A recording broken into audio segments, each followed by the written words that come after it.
Victor. Good evening, everyone. My name is Deirdre O'Sullivan. I am a little bit of a history buff. Like Robert, I found this group and I was like, oh my God, people who understand me. So I was very happy to find this group, and I have led several presentations on 9/11 and the Pentagon. And recently I participated or was a participant in a talk about World War I. And as it's happening, I'm like, I would do this so differently. I would do this and I would do that. And I was kind of writing it in my head. And then finally I sat down and got it all down on paper. So what we're here to talk about is really kind of World War I 101. And a lot of the presentations that I've seen have focused on the United States in World War I. And while we are going to talk about the United States, we're really going to focus on the war in general. So the only way to start is to start with the numbers. Now, let me see if that worked the way it was supposed to. Okay. So you're sharing your screen. There we go. It came up perfect. Moved up one. Okay. So approximately 6 million members of the military from the Allied countries were killed in the war. And unlike previous wars, 2/3 of them were actually killed in battle instead of disease. So we're talking about, we'll start with United Kingdom. United Kingdom had 45 million people, and it lost almost 250,000, or 1.6% of its population in 4 years. Now, these are people who died either on the battlefield or immediately following it. Australia had a population of 5 million people, and it lost 61,000. New Zealand had a population of 1.1 million, and it lost 56,000. The United States had a population of 92 million, and it lost 56,000. France had a population of almost 40 million, and it lost over 1.1 million people, or 3% of its population. Russia had a population of 175 million, and it lost almost 1 million men. Italy had a population of 35 million, and it lost 460,000. Serbia had a population of 4.5 million, and it lost 127,000. Belgium had a population of about 7 million people. It lost 38,000. Greece had a population of a little under 5 million people. It lost 5,000. Japan had a population of 43 million, the Japanese Empire, and it lost about 300. Portugal had a population of 6 million, and it lost 7,000. Now, these are all the Allied countries. The next slide, we are going to talk about the Axis powers, or we're going to talk about what they call the Central Powers at the time. They lost approximately 4 million people, and the population of the Austrian Hungarian Empire was about 50 million. It lost 2% of the population, or 1.1 million. Bulgaria had a population of 4.5 million. It lost 87,000, or 1.5% of its population. Germany had a population of 65,000, or actually almost 66 million, and it lost 1.8 million. Now, these are just men who died on the battlefield, and they lost 2.7% of their population. The Ottoman Empire had a population of 21 million, and they lost over 300,000, or 1.4% of their population. So this presentation is really going to focus on 3 major themes. One, we're going to talk about how the world's politics were dominated by what we call the world superpowers, or at that point we called them empires. So we're going to talk about the dominant empires, we're going to talk about the emerging empires, we're going to talk about the empires in decline, and then we're going to talk about the one assassination that basically led us into war. So by the end of 1914, so we've been at war now for about 5-6 months, and it's pretty clear that we're now hit a stalemate, and we're going to have trench warfare on both sides of the Eastern Front and the Western Front. I'll show you some maps that'll make it a little bit more clear. But with everything at a standstill in Europe, the Allies and the Central Powers are going to attempt to influence the outcome of the war by interfering or encouraging stability either in their home front or in colonies. Hence, the war is going to be fought all over the world. And then we're going to talk about kind of who wins the war, which empires will survive the war, which empires will not, and then we'll set the stage for what is going to happen 20 years following the end of World War I, which is, of course, World War II. So first of all, let's start with the dominant power. So for those of you who are in the chat room, what would be the world's most dominant empire as World War I, as the 20th century approaches? So if you know that answer, please put it in the chat room. Yeah, it's pretty obvious pretty quickly. The largest empire at the time would be the United Kingdom or the British Empire. So this is basically the largest that the British Empire will ever be. So one of the terms that they use is the sun never sets on the British Empire. In 1913, the British Empire held sway over 420 million people, or 23% of the world's population. After the defeat of Napoleon in 1815, the British emerged as the principal navy and empirical power in the 19th century. So if we start here in the United Kingdom, well, basically you can see why they mean by the sun never sets on the British Empire. So let me see if I can there we go. So we start here in the United Kingdom, and they have Gibraltar. They have large portions of Africa that are considered colonies in both the West and in the South, and in the East here in Egypt and other areas of Africa. Then we start getting to India. India is their most important colony, followed by the areas in and around China. They also have a lot of islands here in what we call the South Pacific, between Australia and New Zealand. They have a lot of islands. And then we go around to the other side and we start going into Cook Island, and we're now into the Pacific Ocean. They also obviously still have the territory of Canada. And then they have colonies in and around the Caribbean. And then we kind of come back here to to England itself. Now, by the start of the 20th century, other emerging powers are starting to make the British nervous, including both Germany and the United States, who are starting to challenge Britain's economically due to their large industrial base. So the next one we're going to talk about is going to be the French. The French Empire stretches from South America to Africa to French Indochina to a small area of China to the Pacific Ocean. So with the fall of Napoleon in 1815, they really have spent a lot of time on internal issues. But starting in 1830, they start rebuilding their empire. And the place they're going to concentrate on is going to be West Africa. So large portions of West Africa are going to fall under French colonies. And one of their biggest influences is going to be in what they call French Indochina. So as you can see here, this is obviously India, and here's China. So the area in between, they're going to call French Indochina. Today, that is going to be Vietnam, Laos, and Cambodia. And they're also going to have islands here in the South Pacific. So there is a lot of influence that the French have in world politics due to the size of their empire and their economic base. So the last of the dominant empires is going to be Russia. Russia in 1900 has a population of 125 million. It is the third largest in the world. It has no colonies, but it has enormous resources.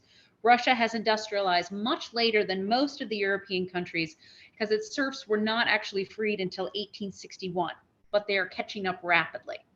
Now, I spent a long time trying to find a really good map of the Russian Empire in 1914. But as you can see here where the Black Sea is, and right above the Black Sea is this place called Crimea, and right above the Black Sea is this other place called Ukraine. So obviously the empires, we think that the idea of empires died with World War I. They did not. They continue to pop up even into today's world.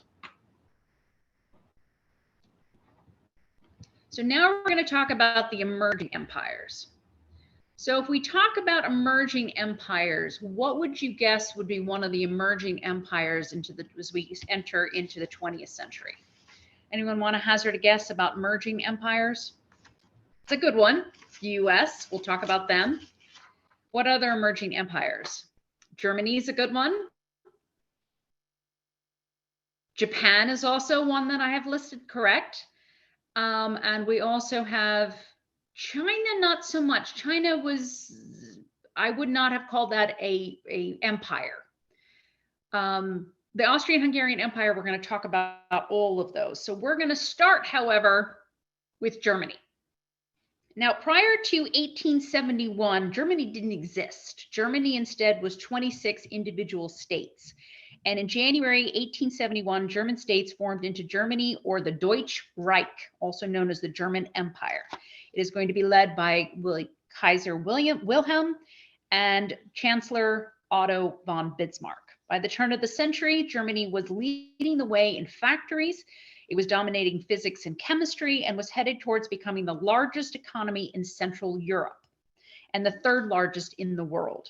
In 1914, the German Empire had a population of 65 million, and it was building a modern navy. All of these factors made the dominant empires of the French, the British, and the Russians nervous. And as you can see, the Germans also had colonies. They had colonies in Africa, which is going to come up again during the presentation. It also had them in China, and then had a few more in the South Pacific. But it was really their building of their navy which made them nervous. Now, a gentleman by the name of Winston Churchill, some of you mentioned here and as your favorite historical figure, he at that time was the first Lord of the Admiralty. I always say that word wrong. But one of the things that he wanted was, he said publicly, for every ship the Germans build, we will build two. That really didn't happen that way, but certainly that was the feeling at the time, that there was already this concern about the number of surface ships in which the Germans were building. Now, nobody mentioned the Italians, but the Italians also were forming their own empire. In 1870, Italy becomes one country under the leadership of Victor Emmanuel, with Rome as its capital. Prior to that, Italy, very much like Germany, was individual states. The Naples and the Papal States and Venice and Florence and Milan were all separate states within the peninsula of Italy. And they finally formed one country in 1870. Now, the road to unification, I tried to figure out how to condense it into 2 or 3 sentences. I couldn't. It was that long and confusing and very messy, with multiple wars and rebellions along the way, but it did form its own country in 1870. And it did have several colonies. They had them obviously in the Mediterranean, as well as in Africa and down near the northern Africa, as well as the Horn of Africa. And these are emerging empires we're talking about. And then the other emerging empire is going to be the United States.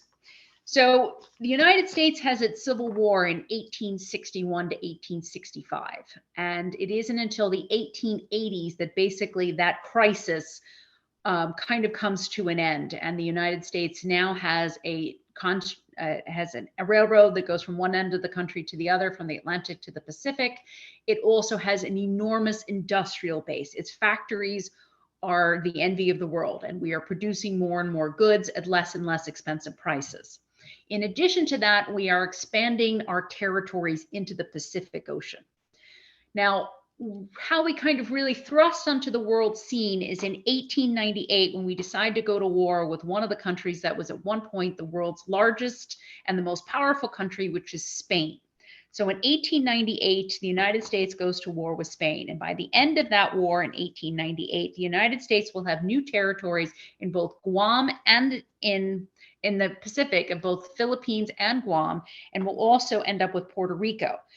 Cuba will become its own country, but we will have a large naval base in Cuba that is now, you may be familiar with the term, Guantanamo, and that actually goes back to the Spanish-American War. Now, Teddy Roosevelt is going to be the president of the first president of the 20th century, and he is going to do several things that are also going to thrust us onto the world stage. One of the things that he's going to do is a new naval building campaign. You can't have an empire if you don't have a navy. So the United States started building a fairly large navy, and he sent this new navy out into the world to announce that we have arrived. The other thing that he did in 1903 is he started building the Panama Canal. There had been several attempts to build a canal that basically would go through so the Pacific and the Atlantic could meet.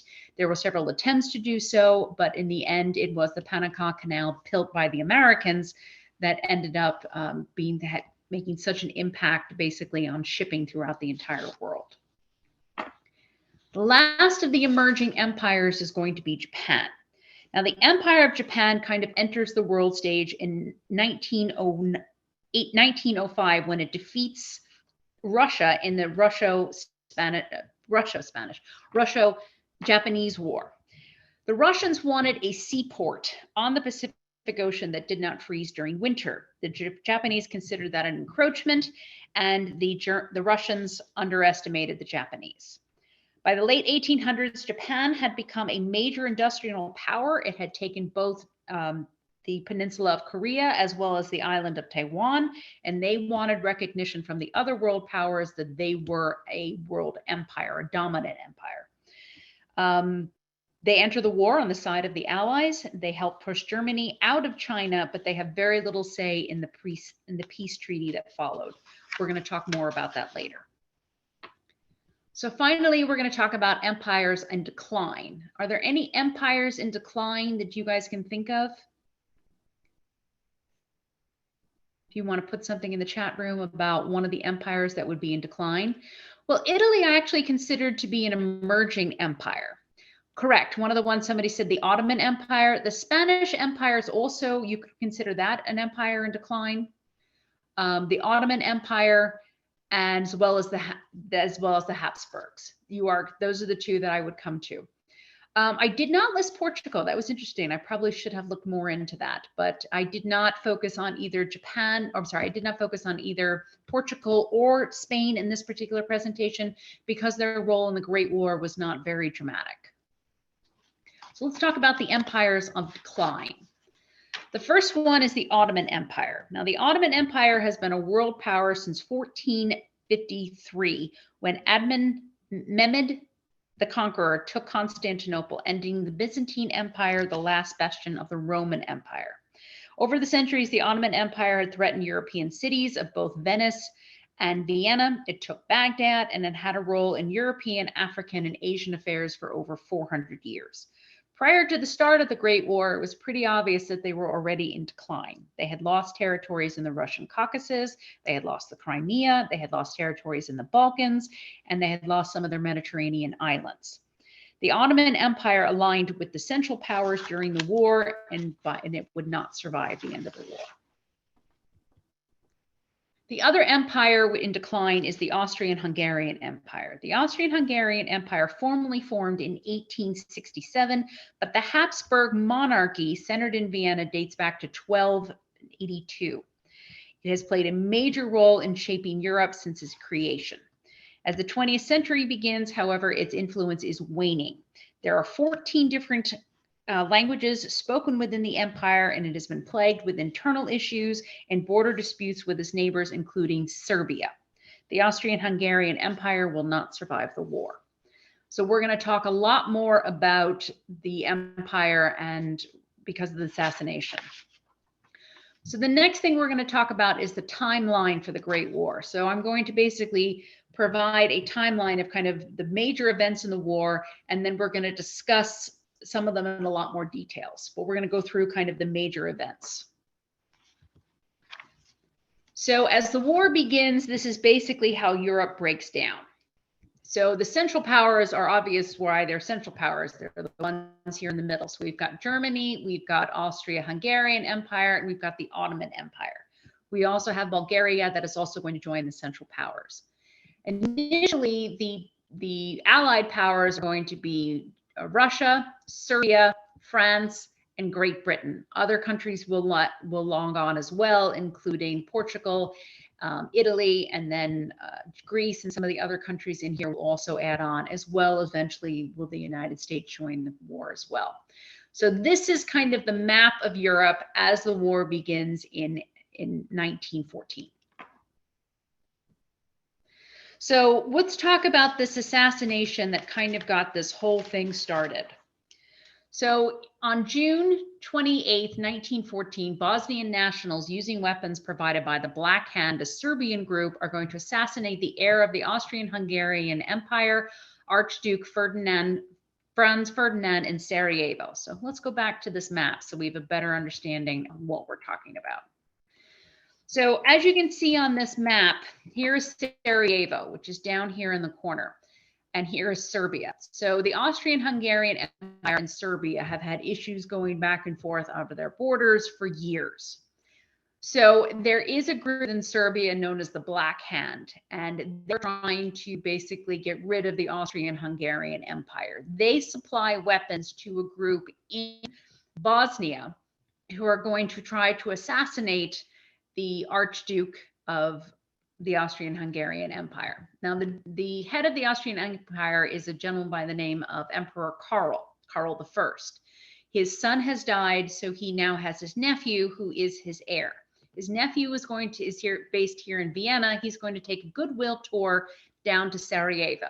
Now, Sarajevo is a very metropolitan city. It has a combination of Catholics, which is the dominant religion within Austrian-Hungarian Empire. It's also going to have Serbs. Serbs usually fall under Orthodox Christian, and also within here is going to be Muslims, and they're considered Bosnians.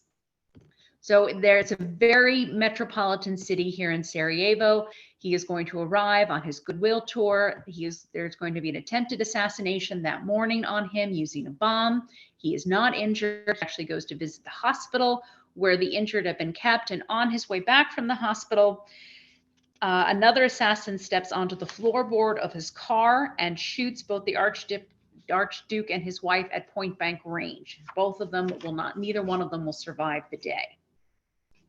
That is going to occur in Sarajevo.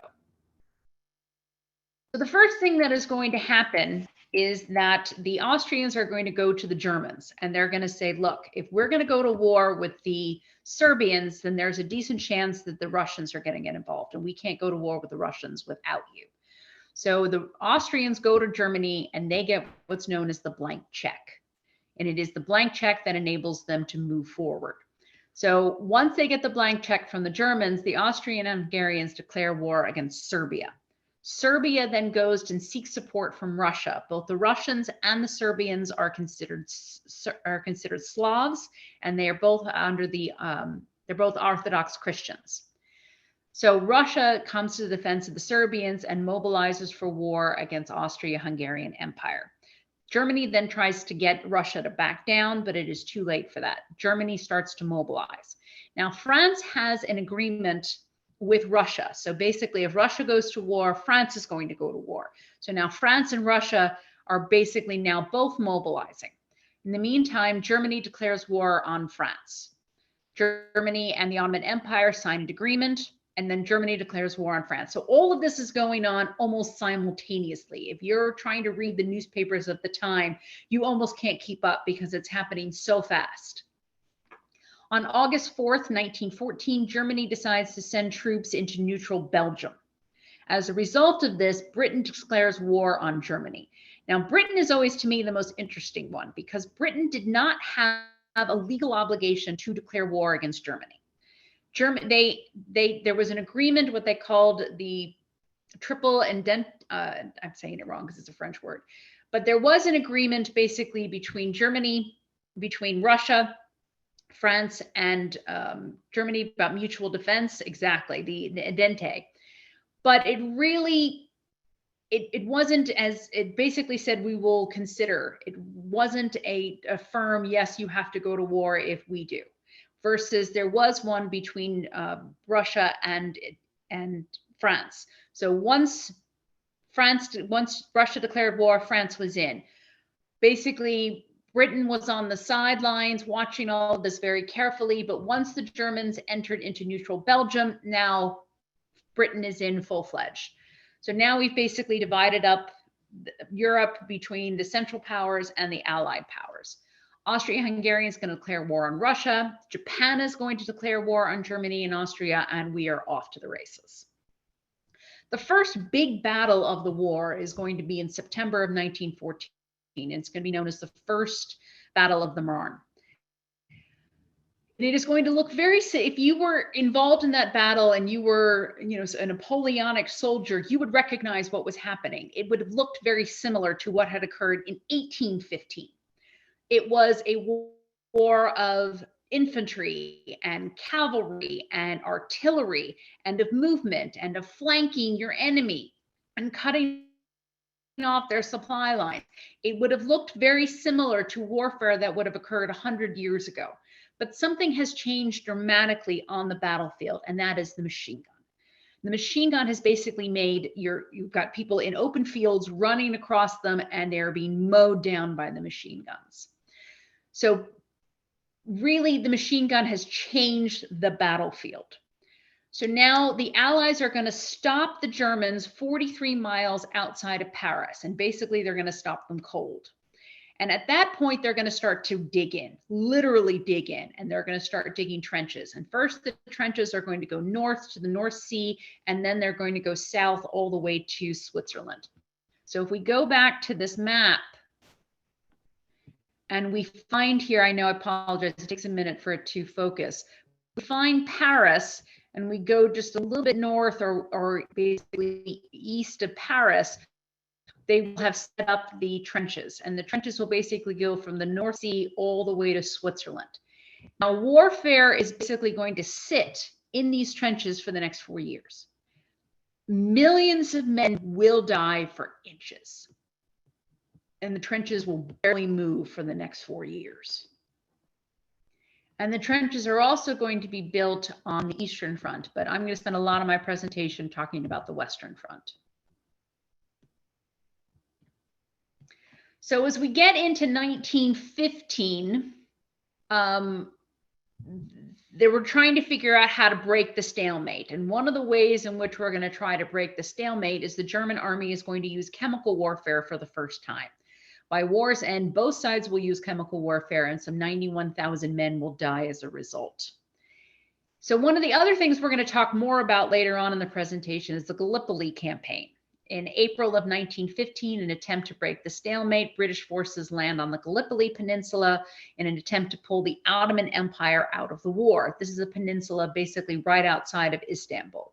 The idea being you take Istanbul, the Ottoman Empire would collapse, and you're pulling the Ottomans out of the war. It does not succeed. 9 months later, the British will pull out. Again, we'll talk more about that in slides.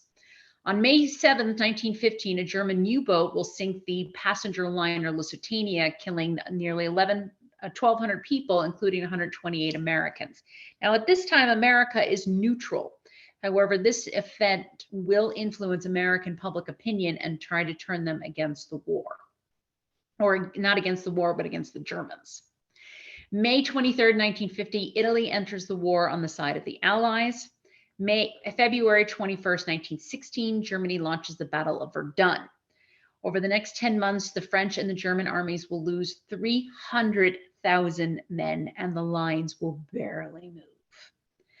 100 years later, France is still removing unexploded shells from the area. There is a river that runs near Verdun, and it, over 100 years, it moves slightly every year, and sometimes literally shells just wash up on the floor as the shores move slightly. And they have to bring in after 100 years and in water, the shells really aren't going to go off, but still they have to come in and make them safe. So again, 100 years later, there are still unexploded shells from the Battle of Verdun. May 31st, 1916, the British and the French surface navies will meet off the coast of Jutland, Denmark. The result will be indecisive. We'll talk a little bit more about that. July 1st, 1916, the Allies will launch the Battle of the Somme. 20,000 British troops are killed on the first day. 4 months later, the combined casualties on both sides will be 1 million. Now we're talking about almost 3 years into the war. On February 1st, 1917, Germany is going to announce unrestricted submarine warfare. 2 days later, the United States will sever all diplomatic relations with Germany. We're going to talk more about that event in later slides. March 15th, 1917, Tsar Nicholas II of Russia will abdicate. The Russian provisional government decides to remain in the war. We will talk more about the Russian Revolution. On April 6th, 1917, the United States is going to declare war on Germany. On November 20th, 1917 is the first large-scale use of tanks by the British. They only have about 20 of them. They're unable to capitalize on early success, and 2 weeks later, the British line returns to its original position. On December 15th, 1914, Russia signs an armistice with Germany following the overthrow of the provisional government by the communists led by Lenin. Again, the Russian Revolution, we're going to talk more about that. In March 1918, Germany launches their spring offensive against the British and the French. By August, the Allies have gained a numerical advantage because of the arrival of the American troops, and the Germans lose all the territory that was gained in the spring. We're going to talk a lot more about what happens in the spring of 1918 because it is going to lead to the end of the war on November 11th, 1918, when Germany signs the armistice. So instead of spending the next half an hour talking about the war in Europe, really not much happens except a lot of people get killed. But the lines really don't move that much over a 4-year period. So what we're going to talk about instead is the war beyond Europe. So let's talk about Africa. So this is how the colonial powers have divided up Africa. As you can see, the West is basically controlled by the French. In the middle of the country is Belgium colony of the Congo. We also have in the south, we have both the French colony, we have the German colonies as well as the British colonies. And as we go around the Horn, we've got Italian, and then into Egypt, we have the British. So they have divided up Africa basically amongst themselves. And the decision was made very early that the French and the British were going to take this opportunity to remove Germany from the continent. So over the course of the war, there's fighting in northern Africa when the Germans attempt to foster rebellion against the French.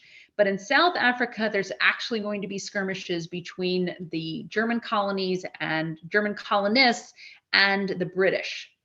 And they're going to recruit, obviously, African troops to assist with the fighting. But most of the people who are killed in Africa are killed because they're heading into air territories that they can't really handle. And a lot of them die because of accidents or disease or other reasons. But both France and Britain are going to recruit African troops who are going to fight in Africa, as well as units that are going to be sent into Europe. So let's talk about the Gallipoli Campaign. Several of you listed in the chat room as your favorite historical figure as Winston Churchill. He is certainly one of mine. But this is one that doesn't exactly make him, I think he doesn't look back on this with a lot of pride. Hang on. So Winston Churchill is the first Lord of the Admiralty. He believes that the Ottoman Empire is the weakest of the Central Powers. I think he was correct. So his idea was that if the British basically attack the Darlan Straits, which is guarding Istanbul, take out Istanbul, they can basically knock the Ottoman Empire out of the war. As a result, in April 1915, the British Navy attacked the Gallipoli Peninsula and followed by the landing of British forces that include large numbers of both Austrian and New Zealand troops. Now, if you think about how you attack a position, if you're coming in, this is sea level all the way down here at the bottom. So you're going to come in with ships and you're going to attack at sea level. Now, in order to go inland, you have to go up. There's no other way around it. And the peninsula actually had a lot of this terrain. So you kind of come in at sea level, and then eventually you have to fight your way up over the cliffs, and then eventually you have to move inland. Unfortunately, it was a disaster from the very beginning. The Germans completely underestimated the Ottomans. When they arrived, they didn't even have accurate maps of the area. They suffered from enormous logistical and technical deficiencies. They ran out of water. They ran out of ammunition. They ran out of everything. And they were just unprepared for this idea of, again, coming in from sea and then moving your way upwards. So they kind of dug trenches down here at the bottom, and they just got shot from above. And the Ottomans also had issues with supplies, but not as much as the British did.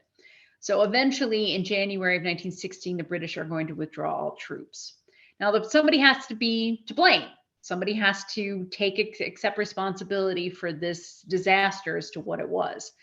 So before the battle was even over, Churchill is going to be demoted as the first Lord of the Admiralty. As a result, he will soon leave the government and command an infantry unit in the war until 1914, when he reemerges as the UK's Minister of Munitions. So let's talk about what happens in the Middle East. Now, this is a very interesting map. As you can see, the Ottoman Empire is surrounded kind of on all sides. It is surrounded by the British in Egypt. It is surrounded by the what was Iran, which is then the Persian Empire, and to the north it is the Soviet Union, and then to the other side is the Greeks. So it is kind of surrounded by all sides. So once they realize that you are not able to attack the empire straight out, you can't take out Istanbul. They tried, that failed. So now we're going to try to attack them through the Middle East instead. That is going to be the new initiative by the British Empire. So one of the people that are going to come to the British aid is going to be the Emir of Mecca. He is one of the Arab leaders who decides to throw his support behind the British against the Ottomans. And one of his advisors is going to be a gentleman by the name of T.E. Lawrence, who is a British intelligence officer. He becomes an advisor to Sharif's son, who is Faisal. He's also known as Lawrence of Arabia. He speaks Arabic and he is familiar with the terrain. So starting in early 1917, they're going to start attacking the Ottoman positions all up and down the peninsula. Eventually, in October of 1918, they're going to take Damascus by the British and the Arab forces. Now, as you can see, Damascus is pretty far north. So what the Arabs wanted, or what the House of Saud wanted, is they wanted the Arab peninsula and they wanted their capital to be up north near Damascus. What they didn't realize is that the French and the British had already made a deal to divide the spoils. They were, the Serbia or Syria and Lebanon were going to be part of the French colony, and then everything else was going to fall under what we call the British area of influence. So Baghdad and Iraq would be part of the British Empire, as would a place called Jordan, which is going to include modern day Israel. And then kind of what's left here in the middle will become Saudi Arabia, controlled by the House of Saud, or the Kingdom of Saud, the Kingdom of Saudi Arabia by the House of Saud. And they will be under what they call British area of influence. So they will be independent, but they will fall under the British area of influence. Now, if all these names sound familiar, they do. The outcome, or what we consider today the Middle East, really is formed as a result of World War I. A lot of people think that everything was created because of World War II. Most of it was actually put in line because of World War I. So let's talk about the art of espionage. Now, I spent a lot of time trying to find a word that's going to describe this. So how do you, or intrigue is maybe another word. So with the war stagnant on the battlefield, each side is going to attempt to influence the outcome by sowing dissent in either the home front or in the colonies. Now, some of these attempts are not going to go over we're not going to really go anywhere. One of my favorite ones is the German agents go to the leader of Afghanistan and basically say, you know, if you ally with us, we will give you money and we want you to attack the British colonies in India. And he says, that's interesting. Let me think about it. In the meantime, he goes to the British and says, how much will you pay me not to attack you in India? So there was a lot of that going on kind of throughout the world as they attempt to influence each other. And the influences went very well, and some of them went spectacularly bad. So let's kind of talk about the German submarines. Now, in 1914, Germany had 20 U-boats. That's it. By 1917, it had 140 U-boats, and those U-boats had destroyed 30% of the world's merchant ships. Now, in 1914, this was really brand new technology. This is cutting edge. And you can see from the picture and the people on board, it's not very impressive. They're small ships. They don't even have guns really on the top. They have to spend most of their time riding on the surface. They're just not, and against the British Navy, the British surface Navy, they really didn't have a chance. However, if they are attacking unarmed merchant ships, they had a really, really good success rate of taking them out. So the British Navy ruled the waves with their largest surface fleet, and they used that to block war supplies getting into Germany, and for that matter, all the Central Powers. So they used that fleet to bottle up basically and not allow any sort of ships to get in and out of those harbors. So they were cut off from their colonies, and they were also cut off from supplies from the large industrial base of the United States.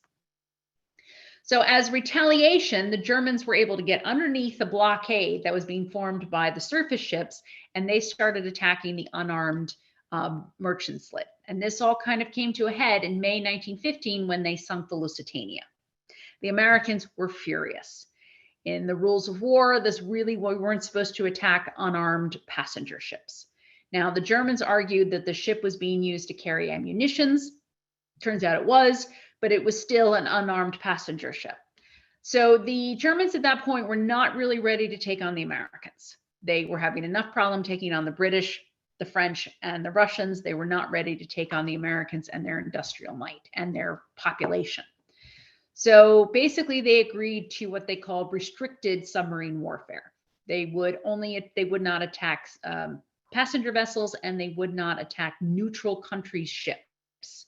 Didn't always work out that way, but that was certainly an attempt made by the Germans at the time. Now, this policy would not last out the war. So, United States is neutral.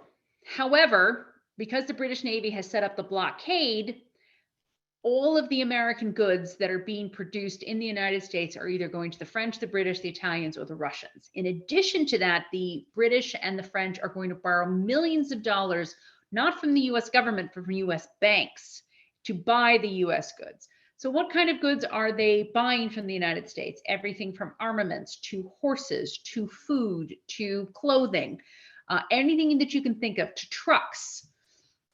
Anything that you can think of that is needed for the war effort is being produced in the United States and is being shipped out as quickly as it can be produced.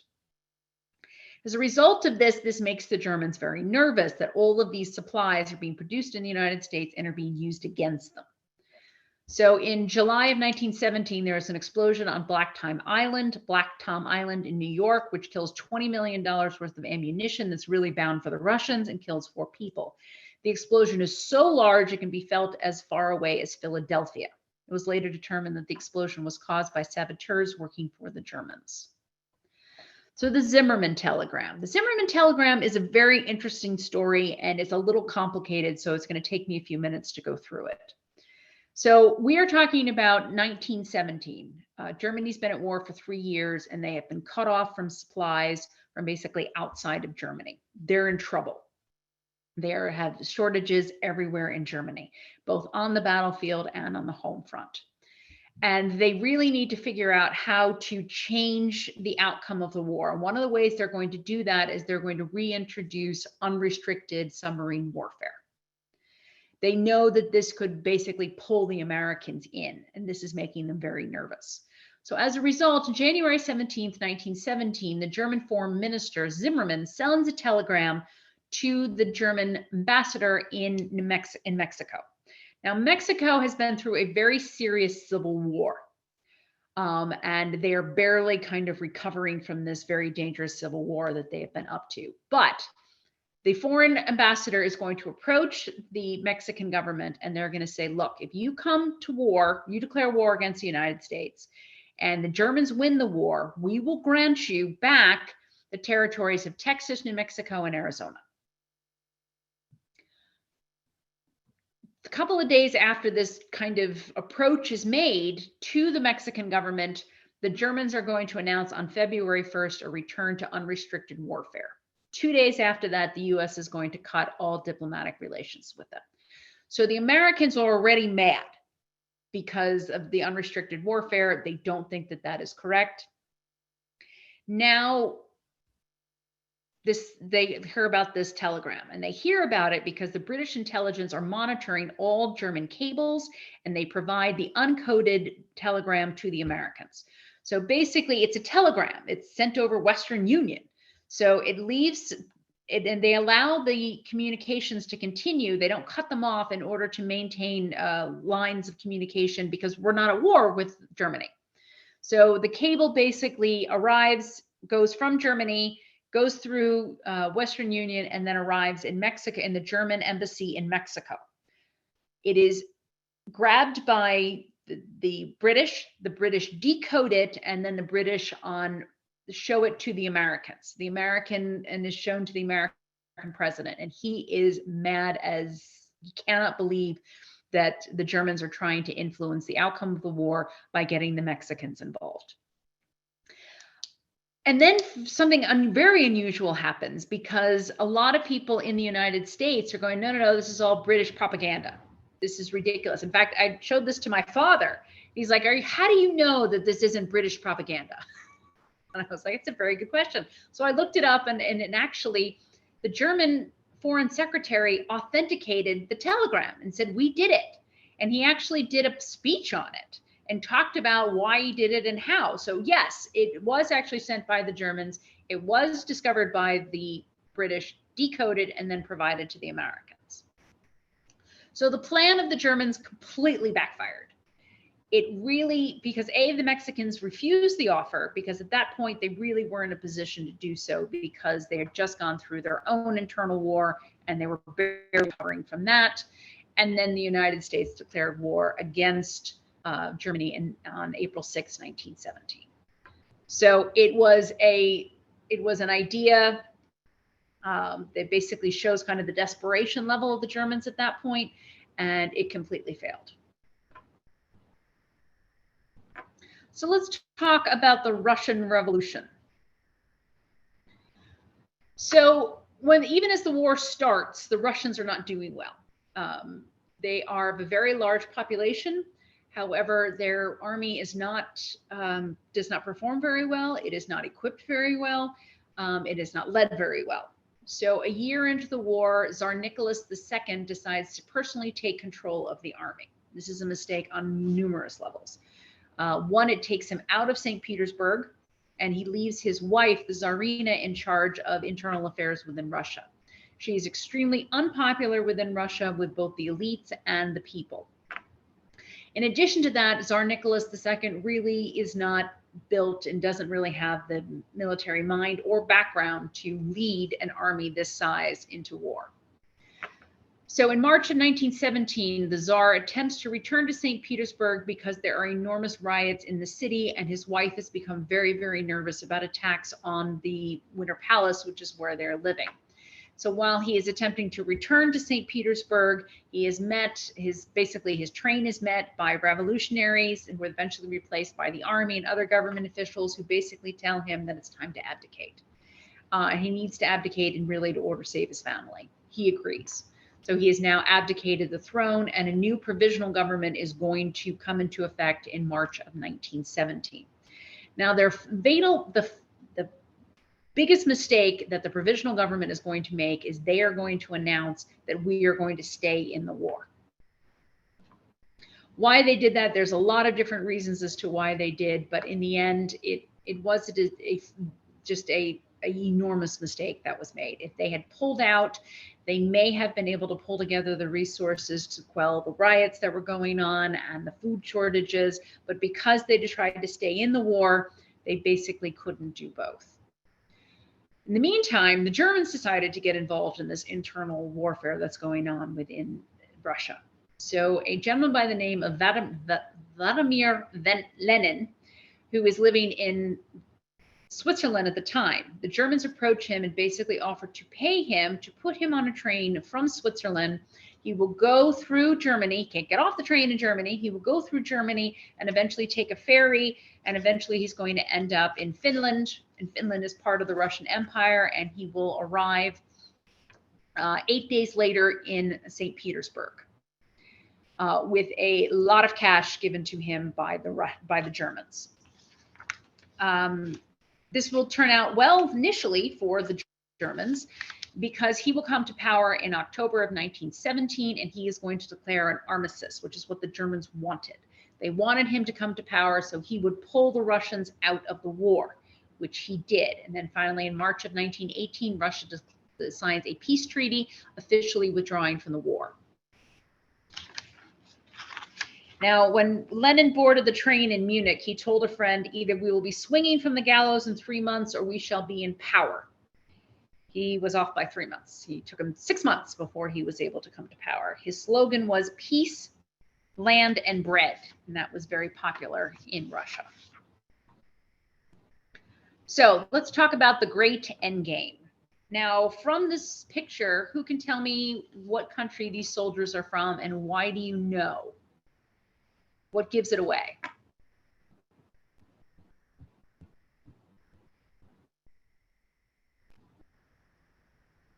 Sorry, I'm trying to see in the chat room. I did not mean to do that. Yes, exactly. It's going to be the uniforms. So the Germans, the French have very unique uniforms. They're blue or they're light gray, but more importantly, they're helmets. They have very complicated helmets that are multiple pieces of steel versus other, which are much more basic. So let's talk about the end game.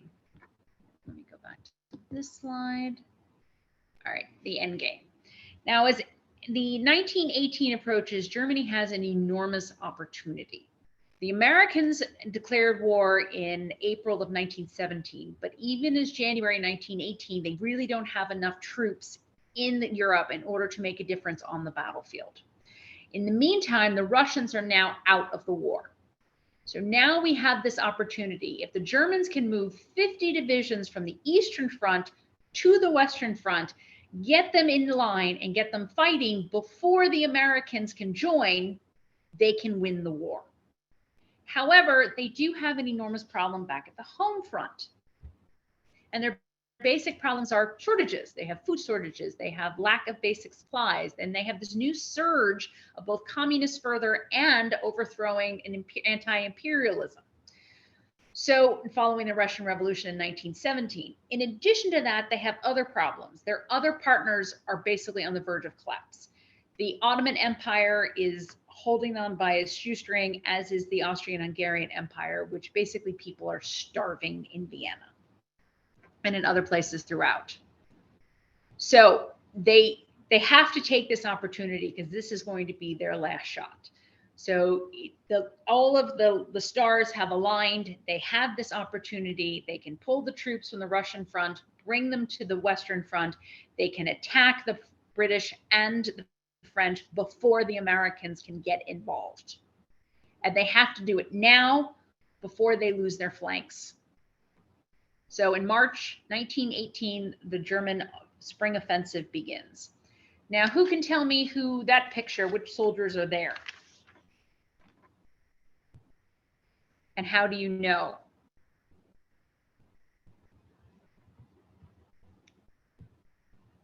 We're going to talk about the banking. Yep, the German helmets, correct. The spikes at the top that basically made them unique, and you were able to tell that they were Germans because of their helmets.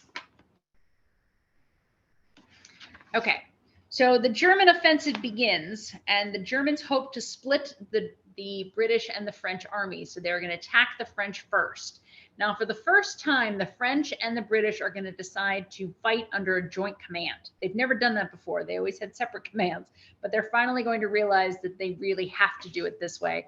And they're going to form one command, and it's going to be under French Marshal Ferdinand Foch. He is going to be appointed as the Supreme Allied Commander. And the US is going to be involved in the first time, and they're going to win their first victory in May of 1918. Now, July of 1918, so there has been a German offensive in the spring. The German offensive in the spring has gone fairly well, and they have taken territories, and both the French and the British have had to pull back out of their trenches. And there was an enormous concern that Paris was going to fall.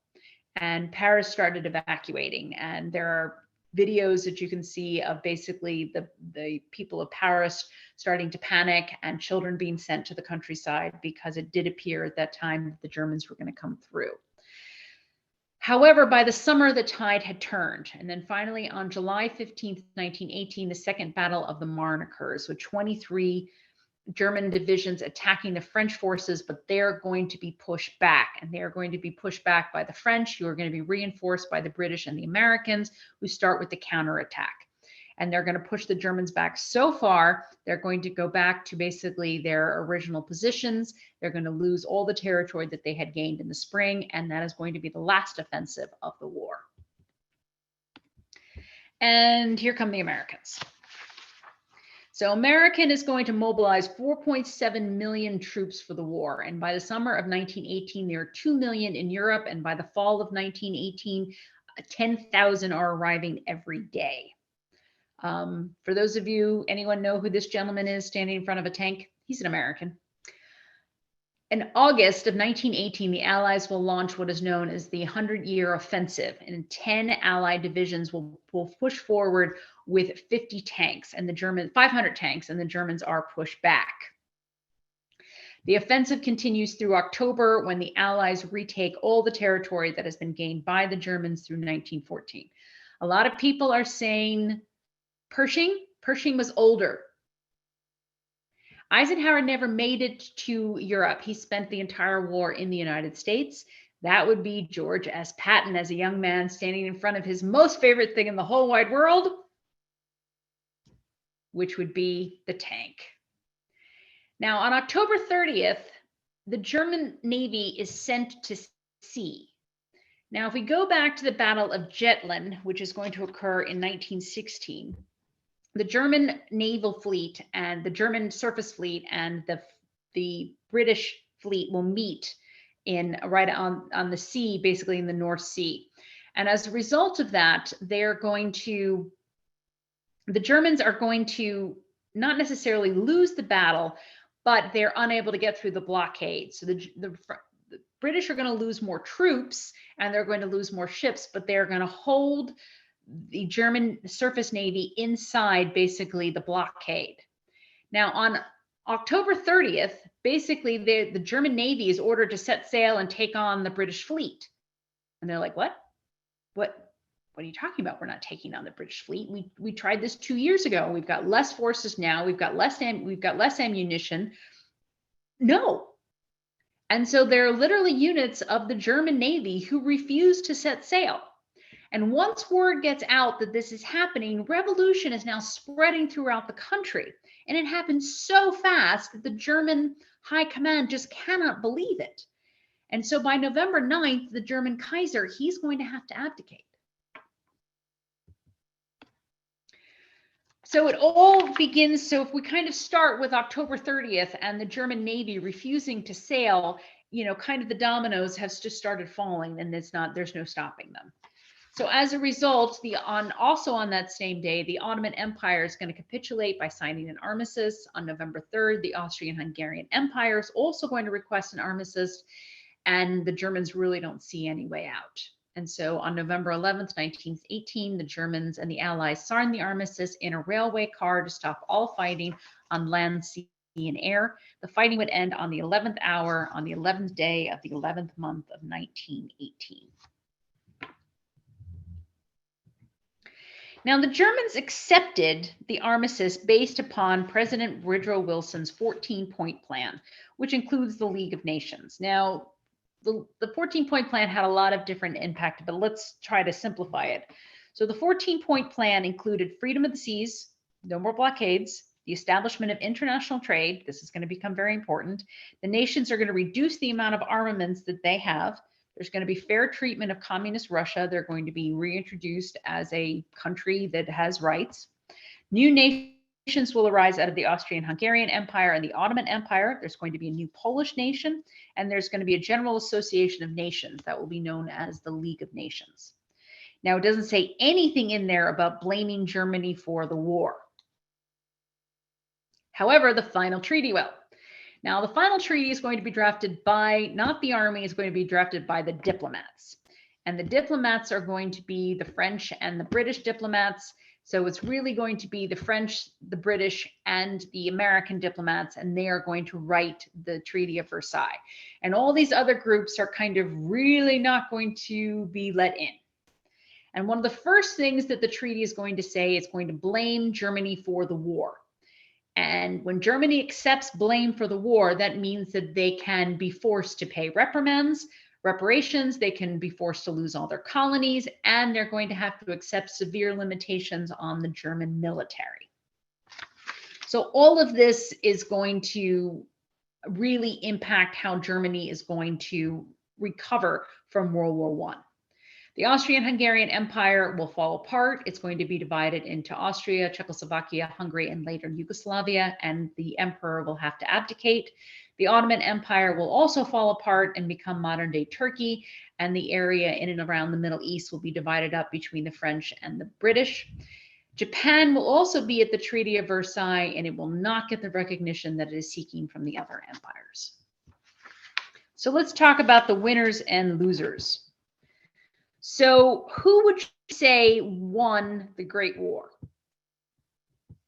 It's kind of obvious who won the Great War. I mean, it says so, but who really won the war? Sorry, I'm trying to see the comments and I am having a hard time with that. Well, correct. No one really. That's a very good answer. Who won the war is a very good question because no one really wins the war. But if you were going to come down to who won the war, who walked out of the World War I stronger than they walked in, the answer would be the United States. So America is certainly one of the clear winners. Why? Because its industrial base, its banking, its infrastructure, its economy, its everything will be more powerful in 1918 than in 1914. Also, its infrastructure wasn't touched. So it didn't lose, it didn't get cities bombed, it didn't get shelled. None of the infrastructure within the United States was touched at all. And for that matter, none of its territories as well. And that one of the influences was that the President Wilson had an oversized role in negotiating the Treaty of Versailles. Now, somebody mentioned in the chat room about the American banks. That is an enormous issue that was discussed at the treaty. Both the British and the French had borrowed enormous amounts of money from American banks that they could not pay back in 1918. So they needed to make sure that they could get money from the Germans to help pay back the Americans. Wilson was also interested in this. He really had no interest in making sure in the American banks failing because the British and the French couldn't pay him back.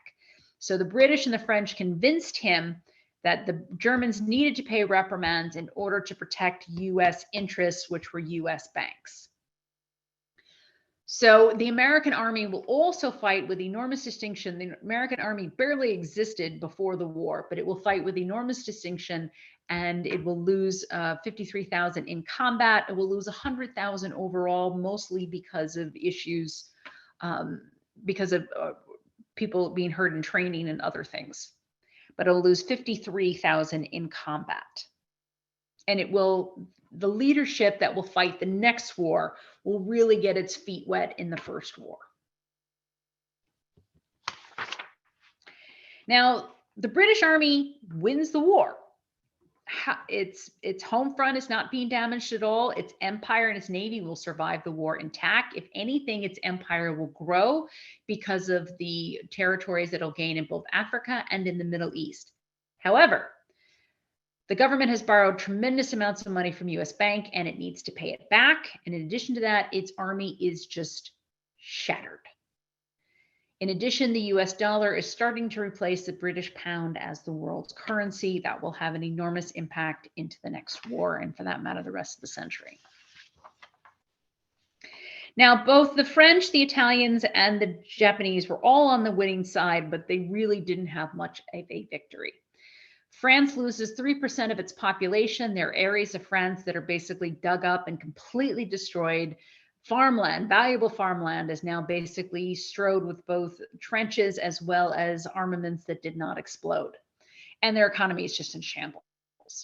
Italy is going to win territory from the Austrian-Hungarian Empire, but its army is in complete disarray with 60,000 dead, and its economy is literally in free-for-all. From 1919 to 1920, there are general riots and strikes, and in 1922, Mussolini and his fascist party are going to be asked to form a government. So think how fast that happens. The war ends in 1914, 1918.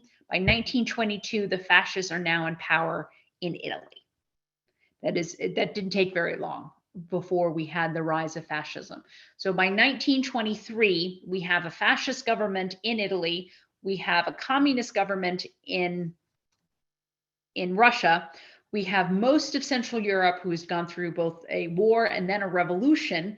They're all floundering, and all these competing parties are good. This mix is going to take us into the next war, including Japan. Japan is not treated an equal party, and they leave bitterly disappointed, and it's really going to impact their thinking as we enter into the 1920s. Russia's experiment with communism. So Russia is going to pull out of the war, and they're going to sign a peace treaty with Germany. In July of 1918, the Tsar and his family will be executed. Over the next 4 years, civil war will rage in Russia. 1923, the Red Army will consolidate power, and we will have the new Soviet Union. Russia is going to rebuild their economy using communist principles. Finland, Estonia, Latvia, Lithuania, and Poland will gain their independence. Ukraine,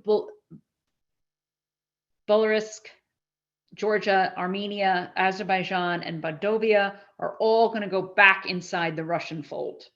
So they kind of had this small area of opportunity, but by the 1930s, they were all part of the Soviet Union. They basically just annexed back into the back underneath the Russian fold. So we're going to redraw Central Europe. Now, when World War I ends, most people think the guns stop. Unfortunately, that is not how the world works. So the fighting stopped on the Western Front, the fighting stopped with Russia, but inside Western Europe, we're just going to go to war again. So we're going to have internal conflicts, we're going to have civil war, we're going to have boundary disputes. All of this is going to occur within Central Europe, and they're going to redraw the map. And as you can see, the German Empire is going to get smaller. Poland is going to be pulled from both Russia and Germany. Lithuania, Latvia, and Estonia are going to arise. The Austrian Hungarian Empire is going to be split into Czechoslovakia, Austria, Hungary, Romania, and then Serbia, which is one of the reasons the war started in the first place, will be assumed by Yugoslavia, which will come about in 1923. And Romania will also double in size. So when we think the war ends for France, the war ends for Germany, but again, we're going to have this redrawing of the map, and not all of that is going to occur just because of the war ending. There's going to be a lot of internal conflicts that are going to need to be worked out, and worked out they are. As somebody mentioned, there is a tremendous amount of influence that's going to happen next, which is going to be the Spanish flu. The Spanish flu probably came from Chinese laborers who arrived in Europe to help with the war effort. With all the men at the front, you needed people who could dig ditches and repair roads and do all those other things, and they just didn't have the manpower in France. So they brought in laborers from China who did that. And unfortunately, they probably brought with them this particular influenza strain. It struck Europe and the United States in early 1918. What made this pandemic unique was the high mortality rate for young, previously healthy people. Now, it's called the Spanish flu because it started being reported in the media in Spain. Spain was neutral in the war, so therefore it wasn't censoring its news. So the newspapers started talking about this new flu pandemic, which was killing a lot of young people, hence the belief at the time that the pandemic started in Spain. It did not. It most likely started in France and then spread through the army very quickly, both armies on both sides, and then eventually it went home. Nearly by 1920, and it came in waves. People don't realize that. They think it's just one long pandemic. It wasn't. It looked like it waned, and then it came back, and then it looked like it waned, and then it would come back. So by 1920, nearly 1/3 of the global population had been infected, and between 17 to 50 million people had died worldwide. Now, some historians say that it could be as high as 100 million. Now, the reason why we know so much about the H1N1 is because of something that happened in a small village in Alaska. There was one Native American village in Brivid Mission, Alaska. There were 80 adults who lived in this particular village, mostly Inuit Native Americans.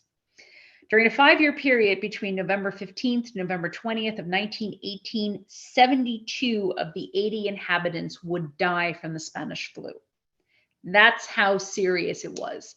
Basically, more than 90% of the population would be dead in 5 days.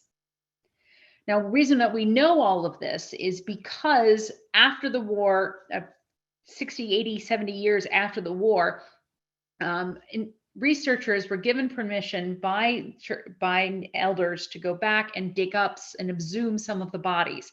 And as a result of that, they were able to isolate the virus.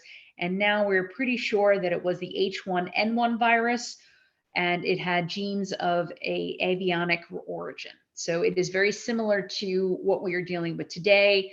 It is an H1N1 virus, and it did take out anywhere between 50 to 100 million people by 1920. So now we are on conclusions. Now, obviously, a lot of historians have written a lot of books creating a lot of different conclusions on World War I. These are mine. Now, I took a course in college called The 20th Century, the American Century. And I really believe that the 20th century was the American century. And we really came to become a dominant empire as a result of World War I. So the Americans are going to end the war as not an emerging empire anymore, but as a dominant empire. Now, both the British Empire and the French Empire are going to expand as a result of the war. Now, it would be nice to say that, empires ended with the war. Unfortunately, that's really just history doesn't bear that out. Both the French and the British Empire would expand because of the war. And on top of that, they would actually continue up and through the 1960s. Now, Russia is going to end the war with communist leaders in charge, and soon the Soviet Union is going to emerge from the civil war that will follow. This will have enormous impact on the world as various countries are going to attempt to create a communist government and an economic system. This is going to create competing economies and means of governance, and this is going to dominate the rest of the century. Now, both the Ottoman Empire and the Austrian Empire and the Ottoman Empire is going to lead to civil war, maybe not civil war everywhere, but at least a lot of score settling across Central Europe and into the Middle East, and then new countries will arise from the ashes. Italy is going to see the rise of fascism. That's going to occur 4 years after the end of the war. Japan is going to feel slighted. They did not get what they wanted, which is recognition that they are now a world empire, a world power. And as a result, they are going to decide that they really don't need the permission of the other world powers to do what they want. And what they want to do is expand their empire. And where they're going to start expanding their empire in the 1920s is going to be Manchuria or north of basically parts of China. Although the German Kaiser will abdicate and their empire will shrink, Germany will rebuild their economy, even as they pay their reparations. And within 15 years of the end of the war, Hitler is going to rise to power. He is going to rise to power because he's going to claim one of the things that's going to influence him is what he calls the big lie. And the big lie is the idea that the German army was defeated on the battlefield. He doesn't believe that. He says the reason why Germany was not defeated on the battlefield, but rather it was betrayed internally. And he is going to run on this idea, and it is going to be popular within Germany because, again, the idea that Germans were not defeated on the battlefield. And as a result of this propaganda, he is going to say that Germany was never defeated, and he is going to help pull the country into the next war. I'm going to end my discussion with a quote from Foch. Now, in 1918, with the Germans attacking on the Western Front, Field Marshal, French Marshal Ferdinand Foch was given the title of Supreme Commander of the Army. It was Foch who basically then accepted, or you can also refer to it as the stab in the back. It's also the big lie or the stab in the back. Foch accepted the German hostilities in November of 1918. If we go back a couple of pictures, you will see he was in that rail car where they accepted the armistice was signed. He was not involved in negotiating the Treaty of Versailles, but when the treaty was signed, Foch supposedly said, "This is not a peace. It is an armistice for 20 years." Foch died on November 20th, 1929. His words would go on to be very prophetic. The next war would start in Europe on September 1st, 1939. He was off by 65 days. And that concludes my presentation today. I really appreciate oh, wow, I went over. I really tried to do this in about an hour and 15 minutes, but as you can see, I did go a few minutes over. And Deirdre, that's okay. We always believe in giving people their money's worth. So no one ever complains about going over. Trust me. Yes, I tried to pay attention to some of the comments that were coming in. A lot of people obviously know a lot of what they are talking about. And besides, I spoke for 5 minutes at the beginning, so it was really only. Yeah, we'll blame Robert. Yeah. I think what I'd like to do is try to answer some of the questions, or at least attempt to. Yeah, if you have any questions that haven't been answered yet, feel free to type those in the chat or the Q&A on Zoom if you're watching us live, or in the comment section on Facebook if you're watching us live. If you're watching this in the future on YouTube, sorry, you can't type your comments. No questions. I don't know if you want to end because we've gone now for an hour and a half, almost an hour and 25 minutes. Do you want to end the recording? Oh, no, we can leave it on and just to see what questions came up. Let me look through. Someone asked earlier, how come Japan wasn't taken seriously? Was it like a racism thing? A lot of it was racism. New kids on the block, and no one thought they were all of the above. There was obviously racism involved. They were not European. There was they also felt that they were new. Most people had never been to Japan. Most people in Europe had never been to the Pacific. They had no idea of the size of the Pacific. They had no idea how much territory had already been conquered by Japan, and they were new. And they were emerging empire, and people did not take them seriously. And they would regret that decision for the next war. Oh yeah, no, definitely. And then what about, do you think it was inevitable that the United States was going to go into war? One thing that's amazing about this topic is, there's just so many different players and events and moving pieces, but was it kind of inevitable that the U.S., I mean, if the Germans maybe don't do the submarine U-boat thing, maybe the U.S. stays out or not, or no, I think the United States was always going to go in. There was an enormous to keep the Americans out of the war. There was a large Irish population within the United States that did not want to go to war with Great Britain. They wanted to go to war against Great Britain. There was also a large number of Germans within the United States. They had no interest at all in being in part of going to a war against Germany. So there were a lot of factors that tried to keep the United States out of war, but I do think it was almost inevitable. There was just too many people who wanted to get involved in the war for it to be held off forever. And then the Zimmermann telegram, first you had the unrestricted warfare, and then you had the Zimmermann telegram, and that really just pushed Wilson over the edge. Oh yeah, that's really a fascinating event as well. Yes, it was hard to, it had so many facets to it. It was hard to figure out how to just give the salient points, but not miss anything. Okay.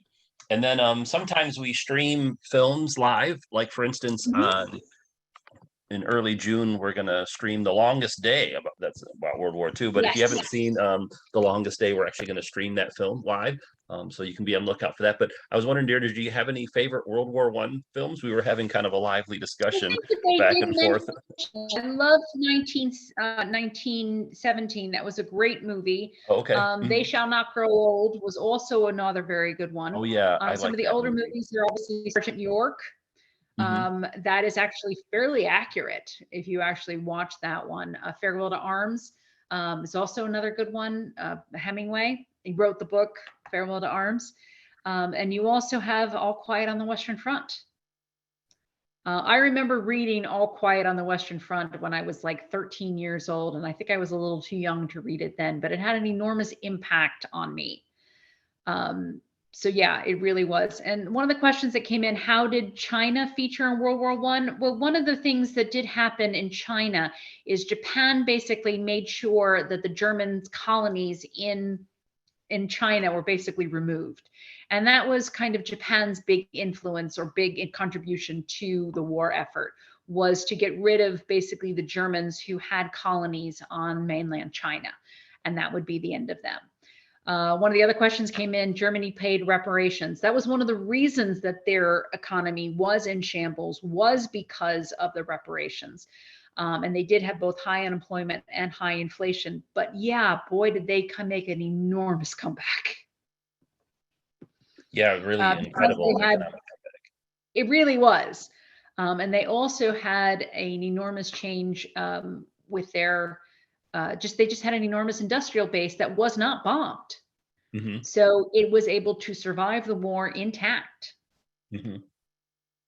I got to give a shout out to Caroline. She's saying that even though it's not a World War I film, I hope you feature the killing fields about Cambodia. And yeah, I actually, Caroline, I just saw that film again a couple months ago, and I saw it when it first came out, and it was, oh, this is a really good film. So yeah, we'll put that one on the list. Thank you, appreciate that. No, that's another really good one. In fact, one of the interesting things is how did the United States end up in French Cambodia, in French Indochina, and that's a whole other presentation. Oh yeah. And I think especially important for Americans because we don't maybe know as much about that part of our Oh, and then it was interesting. You were talking about the Spanish-American War very Mm-hmm. early, and someone said, "Oh, you guys should do a presentation on that too." Yeah, it really was it was very quick. It happened very fast, and for those of you who know anything about it, it was all about remember the Maine. There was a warship called the Maine, which basically was just exploded in the harbor in Cuba, and everybody blamed the Spanish for it. The question was it actually blown up by the Spanish, or was it just an accident? And that's Mhm. still not clear. But the Spanish ended up being blamed for the explosion. So the big theme was remember the Maine. Oh And yeah, and that's if one you of the think big, about the importance that that had on later historical events, like maybe Theodore yes, Roosevelt wouldn't have become president correct. in the Philippines and Cuba and all Correct. these And other you think things. about So, how far, I mean, America had no idea where the Philippines was. I mean, the mhm. Philippines is so much closer to China than it is anything that is near America. So, and a lot of it, we had about an army in 1914, we had an army of about 100,000, and about half of them were located overseas. So they were located in places like the Philippines, in Guam, in areas like the Hawaii, and in the Panama Canal, because they had to control the territories that we now possessed. Mhm. I thought it was And interesting too. Oh, go ahead. Sorry. we had to go from an army of 100,000, or really just 50,000 in the United States, and we had to do 4.5 million in basically less than 2 years. Mhm. 4.7 million. In fact, my great uncle, was involved in the war. He was a 16-year-old kid. His name was James Fay. He was a 16-year-old kid, and there was a recruiting drive on the Navy Fear for the Irish Brigade, which is the Fighting 69th. For those of you who are familiar with the Fighting 69th, they were at Gettysburg. And they, after Civil War, they became part of the New York National Guard. So they were doing this big recruiting drive on Navy Pier, and he went with a bunch of his friends, and they all signed up, but he was 16, so he couldn't sign up without a parent's signature. He had to run home. He got a parent's signature and came back, and he was part of the New York National Guard. And the New York National Guard became part of the Rainbow Division. So they took divisions from the National Guard, from active troops, and they were the first division to go to France under Pershing. Also in that unit, in that division, was MacArthur, Patton, and a gentleman by the name of William Donovan. Anyone know who William Donovan is? He has an Anyone familiar with important that name? Washington D.C. history. Yes. The answer is William Donovan was the head of the OSS for World War I. So he was in the same unit. He would have been an officer, and my great uncle would have been a buck private. And Oh he yeah, was not the wow. director of the CIA. He was the director of the OSS, which is the precursor to the CIA. Mhm. CIA didn't come about until, I want to say, 49. Mhm. Wild Bill Donovan, exactly. Um, so it's somebody, people are putting things in about their relatives that were in World War I, and a large number of people's relatives. Somebody wrote that their father was in Russia, grandfather was in Russia at the time. Somebody else wrote Oh about wow. their grandfather in Austria, and people wrote about their grandfathers being in the American army. My great uncle came back without a leg. We Oh don't really gosh. have all the details, but we believe he got an infection and his leg was removed from below the knee. There was no penicillin. If you got an infection, your body either fought it or they cut your leg off. Oh And gosh. that's what Wow. they did. He did survive. He came back. and then became a congressman, and that's a whole other story. Wow.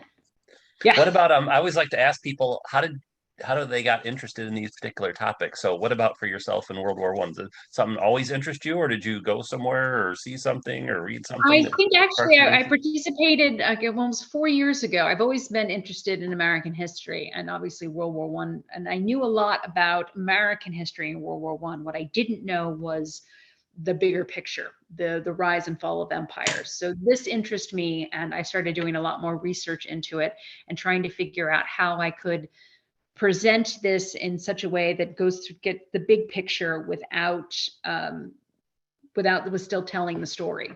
Mhm. Yeah, it's an interesting war because, like you talked about, there's so many kind of like political things going on. It's just not strictly a military conflict like some wars No, are. If you're talking no, about I don't maybe think wars rarely are. like Yeah, you're like if so you're, like it's not the same type of situation, but like the Civil War. If you're doing a presentation on that, like the same like 101, it's going to be almost all military stuff and correct. Ulysses Grant, but the World War One, just all these kind of political things taking place, which Well, is the problem is that you talk about the military, there isn't anything to talk about. You talk about the Somme, or you talk about the Verdun, or you talk about other battles, and nothing moved. Mhm. So you literally had men coming in from the trenches, and everything was on timed. So you had at 8:01 this unit was supposed to move, and then at 8:03 this unit was supposed to move, and then this unit, and then the problem is that there was one way to get to the front. It was just one line. So you're moving up ahead, but there's no space for anyone to come back with the wounded. Mhm. So they're trying to move ahead, and the generals aren't on the battlefield. So the generals can't see what's going on, but everybody has the timetables. So everybody is trying to rush in to try to get to where they're supposed to be, but they're being held back because of all the wounded trying to come off of the battlefield. And there was nobody to say, maybe we shouldn't keep sending troops in when they're just getting slaughtered. So they just kept going. And their timetables got completely thrown off. And the whole idea of overwhelming force couldn't be done because there was one narrow passageway for both the wounded to come off and the fresh troops to move forward.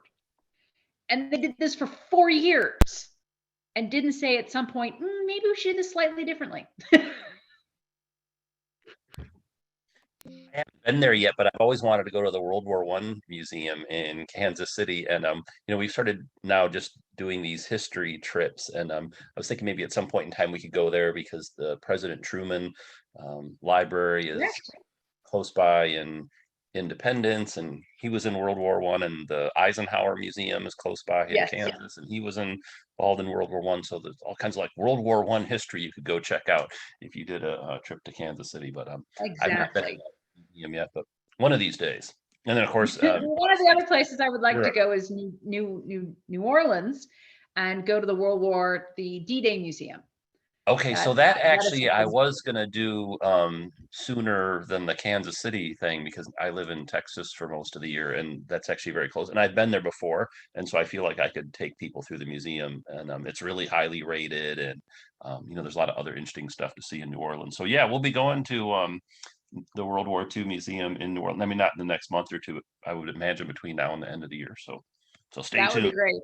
I'm very excited about that, Robert. Yeah, so stay tuned. And then let's see, as I mentioned previously, if you're actually in Washington, D.C., Deirdre, these really awesome in-person tours of the Pentagon 9/11 Memorial. So I'm sure we'll start those back at some point in time. We're still kind of working through some of the COVID stuff. If you can't join us in person in Washington, D.C., there's a recording of the Pentagon 9/11 memorial that Deirdre was kind enough to do for us last year on the 20th anniversary of 9/11. So what I'll do is I'll send out the recording for this for anyone that joined us late, or if you want to listen to it again. And then when I send out the email for that, I'll also include the Pentagon memorial because you'll probably want to go check that out as well. Deirdre really knows her stuff, and I've always enjoyed talking to her and kind of comparing notes on different historical topics. And so thank you for your time, Deirdre. Greatly appreciate it. It was my pleasure, and I really appreciate everyone who joined us. And I know some of you probably knew more than I did when I started this presentation, so I appreciate your patience with me. Again, I was trying to do an overall picture of the war instead of trying to focus on one particular section of it. Oh, you know, you did a fabulous job. The people were raving about it in the comments. It was great. I actually going to listen to it again because there was some stuff that I wanted to hear a second time. So no, I thought it was perfect. So thank you very much. And let's see, any closing thoughts for us before we wrap it up? I'm good from here. What about from your end, Deirdre? No, just again, appreciate everybody's joining me today. And I do have some family that joined, so hi. You should be very proud of her. She does an awesome job. Thank you. Okay, everyone. Well, thanks so much for joining us. Have a great rest of your day or evening, depending on what part of the world you're joining us from. And we'll see you next time. Take care, everyone. Thank you. Bye.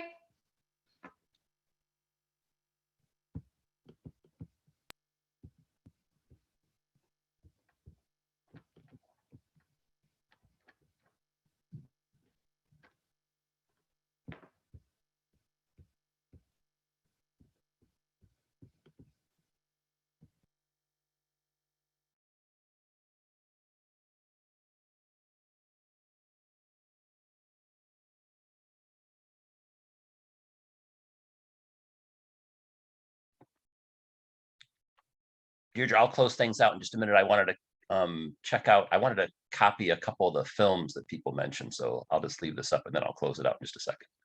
Okay.